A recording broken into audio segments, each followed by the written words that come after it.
Hey there, my name is TJ, and this is my report for Module 2, Spiritual Intention, in the One Dao Teacher Training Program. So, what is spiritual intention or the power of intention? Well, as described in Module 1, it is most simply put as the first component of the Nim Tao state, or at least that's the first one and one of the fundamental bases that we build from in this, our particular lineage of Wing Chun. So, in reference to the Silnam Tao, which translates to small thought, Silnam Tao is well known as the intention form, which is a clue that the Silnam Tao form is not based merely off physicality, but is primarily based within the mind.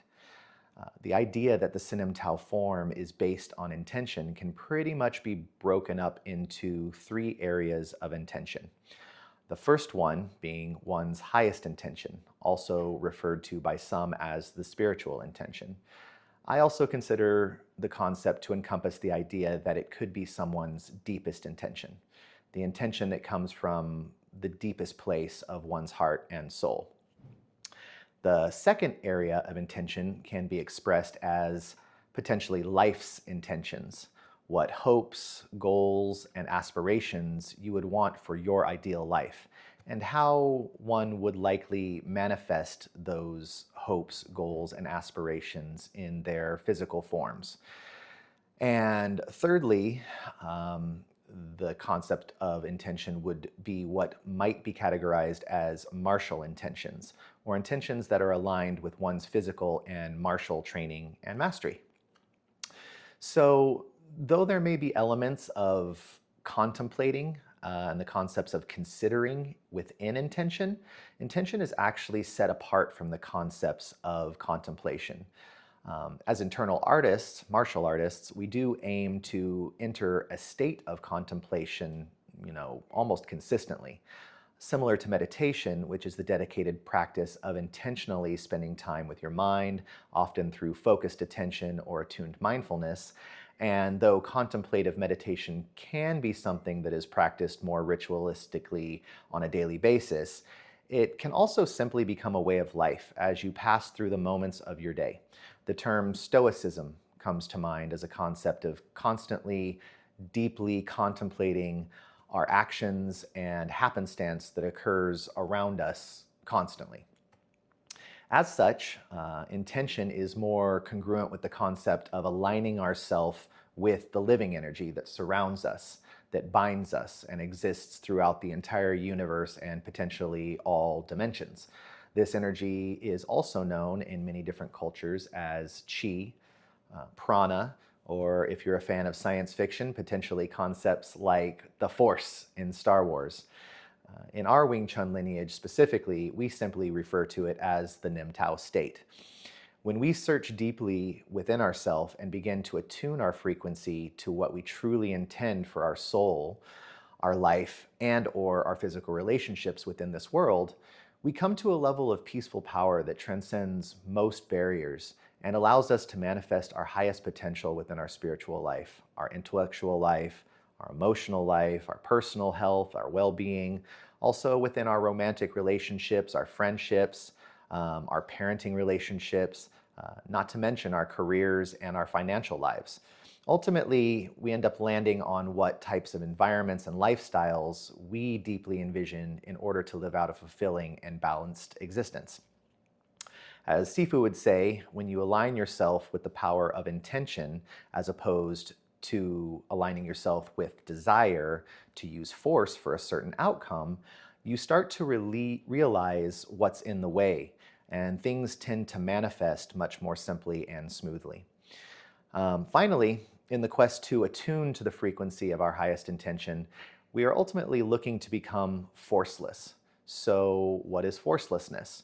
It's our body releasing the matter, literally releasing what's the matter and entering into ethereal space by raising our level of consciousness and emotion. It has now been theoretically proven that the higher your level of emotion and consciousness, the less dense your actual physical body is. In essence, we go from more physical matter to more energy, less solid particle, and more of a frequency wave. Again, quoting Sifu Kogan, when realizing we want to choose to become forceless, we want to not only manifest our mastery through our Kung Fu or powerfully through the mind, but we also choose to uplift ourselves both spiritually and emotionally. This impersonally sets our highest intention to become the primary directive in our Kung Fu lineage and training. So, how do we practice this raised highest intention in our lineage of Wing Chun? Well, the standard and the baseline foundation for practicing this is within our standing Sil Nam Tao state meditations.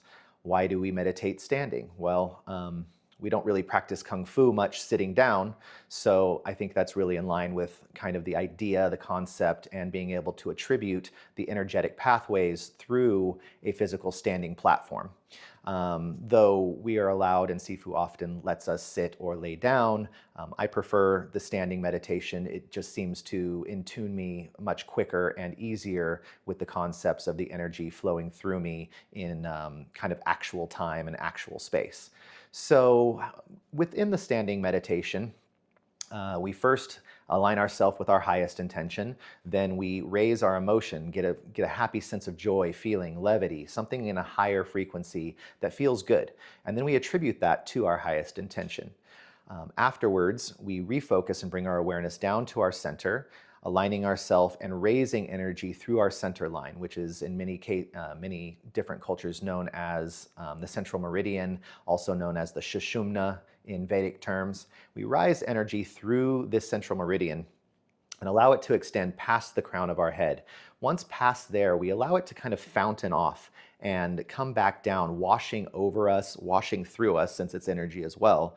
And once we have that sense of sinking, once that sense of washing down and washing away, then we bring up the concepts of emotions and begin to wash away emotions that are either negatively charged or just not conducive to our overall well-being. Once we've washed a considerable amount of the emotions away, then we attune ourselves a little bit to the fluctuations of our mind. And begin to wash away fluctuations of our mind, thought patterns that as well are not conducive to our overall symbiosis and balance. Sometimes it's even good to wash away thought processes that maybe are good or neutral, just to get the wave function and the thought processes out of our minds so that we can actually coincide with our energy level and our ethereal bodies a little bit more deeply and immerse with that. Once we've sunk and washed away emotions and mental capability or mental fluctuations of the mind, then we reattune once again with our central meridian and our risen center. And then we begin to spread that energy, brightening that energy and spreading it through our entire physical body, every cell and molecule in our physical body.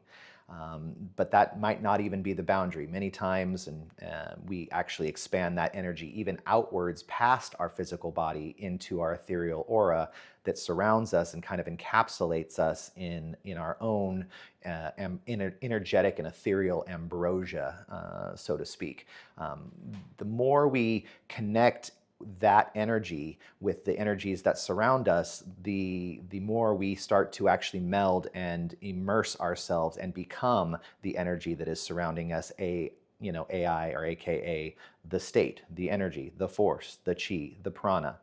Once we have fully balanced ourselves and kind of immersed ourselves and melded with this energy, then we begin to take this energy and funnel it through our central meridian, focusing it forward to what Sifu calls a vertical power plane, a representative energetic mirror of what our central meridian or Sushumna would be, placed out in front of us, allowing our energy to flow focused and forward, which of course is one of the deepest fundamental concepts of Wing Chun, is focusing our energy forward. So once we do that, once we have a simultaneous rising of energy, sinking of energy, emotions, and mental energy, expanding energy throughout and kind of encapsulating ourselves in state energy, and then funneling and focusing our energy and our power forward. Then we breathe deeply, relaxed and calmly, and thus we have now become the state or entered into the state. So that is, the power of how to connect with our highest intention, connecting with our highest heightened emotions, and really attuning to that frequency and allowing that frequency to attune to the rest of the universe as well. One of the more powerful concepts of our lineage as well is after we do our state meditation and adapt the meditation and the state conceptualization of our highest intention into our forms, then we come back and we actually go through observations and look at it from different subjective points of view, listening to other people's points of view, and thus kind of gaining ulterior perspectives as well as internal ideas of karma, dharma, all sorts of different things that one might not consider that you may want to adapt to your highest intention. There may be things that are, are unbeknownst to you that you may want to add to your intention or clarify your intention just a little bit more, a little tweak here, a little tweak there. The important thing is that as you change, your intention may change as well. So not so hard to stick to the idea that this is my intention so intensely, but also, allowing your intention to change as you change as a martial artist and a human being. So bringing it back to what the intention is, particularly as a concept within teaching. As teachers, we can enhance the sharing of our personal observations within our training by introducing a training tool of conceptual relativity as a baseline for understanding while moving with intention. So using certain comparisons, basically, what is, conceptual relativity? It's just using comparisons to aid and assist our students' understanding of how to move with and apply to their highest intentions. Some examples of this could be using, the idea of highlighting them using blatant muscular force to propel a movement and noticing, helping them notice the amount of effort required within the organism on a physical level against the opponent or the goal. Then flipping the script and highlighting how someone's highest intention within and having them feel that and project that or directing that intention directly into the opponent or the focused goal, and then bringing them back to awareness and sensing the noticing of significantly reduced effort and actually increased power. So reduced effort due to probably increased power. Another option could be applying movements or form with a negative emotion or thought pattern, seeing how that affects the system and your power overall, as opposed to bringing up a good feeling and a thought pattern within yourself while directing your momentum or directing your energy towards an opponent or goal. Concepts like applying movement with self-imposed biases, judgments, positionalities, instead of approaching the same objectives with an open heart and an open mind. And even abstract notions such as identifying with physical time and space, concepts of, physics that become less overwhelming boundary when replaced with the energetic power of truly envisioning one's mental time and mental space and perceptual physics. Regardless, all of these relative comparisons utilize the same principle of incorporating your specific intention into the equation as a mode of current frequency and power instead of a mere desire for a particularly set outcome. So, in summary, when we become the state and meld with that realm of universal power, chi, prana, or the force, our intention is concentrated on what we are doing in that moment. For example, if we're working on becoming the Nim Tao state, and we're going to focus on centering and sensing and seeing and syncing in the center and then the front line in front of us as we do, so our intention and attention are resting on that focus. So our intention is that our attention is focused on that objective. And of course, something else that you can always bring into the training is surrender and letting go, so that your intention and attention are focused solely on centering to the center line, and then really just surrendering and letting go of everything else that's not conducive within that objective. So overall, within the Nim Tao state are the tools to cultivate what Chun Son Tin described as the power of a highly focused mind. But of course, it's obviously much more than just the mind at work here.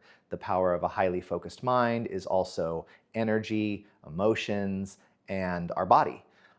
Discovering and attuning with these highest intentions are the ways that we tap into all of these simultaneously and thus truly transform ourselves into the Nim Tao state.